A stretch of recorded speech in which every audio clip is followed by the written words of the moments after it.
My name is Vera Kohut. I'm a family physician. I've been in practice for over 30 years. My practice has predominantly always been in the Toronto area. I now practice in urban Toronto. I function really in two roles. At the present time, I continue to be a family physician working in an innovative clinic by the name of Healthcare 365. Healthcare 365 really is an entity that has two components. One is we actually see patients who choose to come to see us because we will give them more time, or they have complex medical conditions that they feel that they would like to have some extra care for or some extra attention around. And on the other hand, what we do is we're kind of an IT management company in which we develop patient management systems.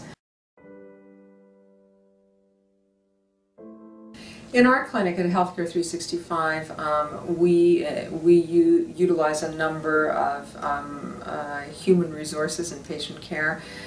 We have physicians, we have nurse practitioner, we have nurse care coordinators, all of whom have some role to play in a patient's care. And so different people in the clinic use Isabel in different ways, all of whom have found that it has been very helpful. We find that having Isabel in the background for us as something that we can refer to ensure that we've actually algorithmically gone through our diagnostic process appropriately can be very useful. Our staff also tends to use the 5-minute consult and tends to use the patient handouts because they're very easy to use and patients really like the information that is given to them. But there have been episodes where having someone with vague, unusual symptoms of pain have allowed us to think about what might be potential reasons why the pain exists, trying to ensure that one didn't miss causes that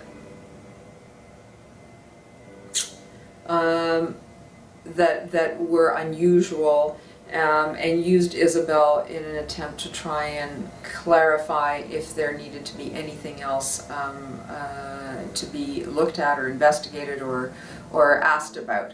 And it's particularly the asked about component that I think that is really valuable, because clinical judgment really comes from walking through an algorithm with your history, and then doing a clinical evaluation based on what you think is already going to be happening with that client, and then trusting your judgment and trusting your story and your clinical findings to come up and confirm the diagnosis.